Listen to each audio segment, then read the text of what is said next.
Vector में ये vector पर आधारित प्रश्नावली है 10.2। ये प्रश्न नंबर 7। मात्रक सदिश निकालना है इस वेक्टर के अनुदिश।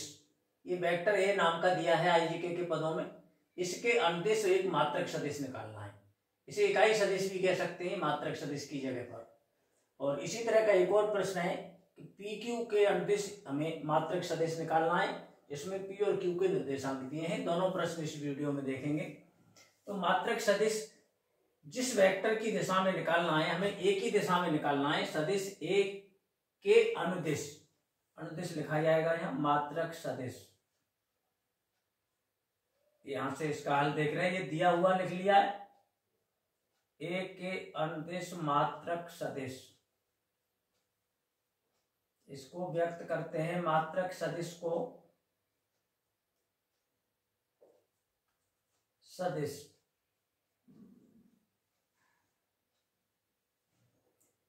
मात्रक सदिश को व्यक्त करते हैं जिसकी दिशा में निकालना होता है उसके ऊपर कैप लगा देते हैं। तो ये इकाई सदिश या मात्रक सदिश का प्रतीक होता है के, और तीर का निशान सदिश का प्रतीक, और इकाई सदिश जो होते हैं वो मात्रक सदिश का प्रतीक। सदिश तो ये भी है लेकिन ये मात्रक सदिश है। तो मात्रक ये कैप कैसे हटता है? कैप हटाने के लिए पहले वेक्टर लिखते हैं तीर लगा के, और उसी के मॉड का इसमें भाग लगा देते हैं। मॉड कहते हैं मापांक को। वेक्टर का मान लिखिए i plus J plus 2k upon इसी का मापांक मॉड। इसे मॉड करते हैं मॉड ए का मतलब है मापांक। तो मापांक निकलता कैसे? अंडर रूट लगा दिया हमने। इनके गुणांकों का वर्ग जोड़ना है।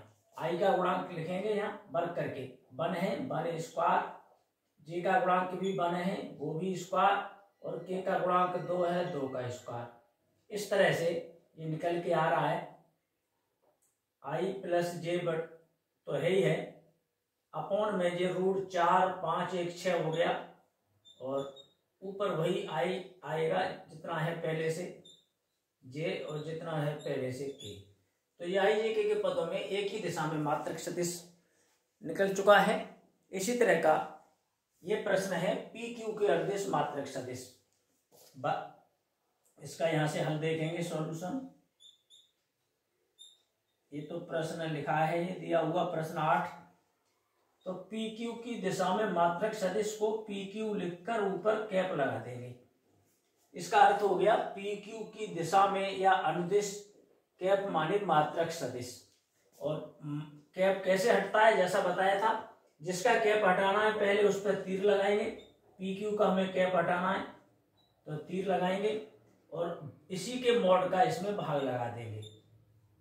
ये तो रहा लिखना इसका। अब निकालना क्या रहा?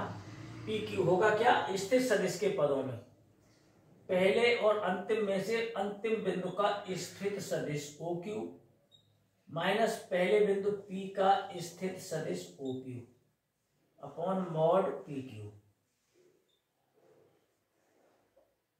आगे देखेंगे ओपी ओ क्यू होगा क्या? ये क्यू के जो निर्देशांक देख रहे हैं इसमें आई जे के का अपनी तरफ से गुणा कर देंगे, वो क्यू का स्थित सदिश कहलाएगा।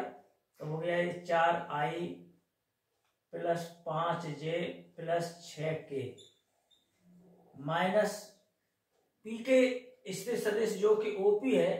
तो पी के निर्देशांकों में आई जे और के का क्रम से गुणा, यहाँ आई का या जे का या के का, तो ये पी का स्थित सदिश बन जाएगा। और इसको ओपी से व्यक्त करेंगे, और ओपी का मान यहाँ लगा रहा हूं मैं आई प्लस 2j प्लस 3k।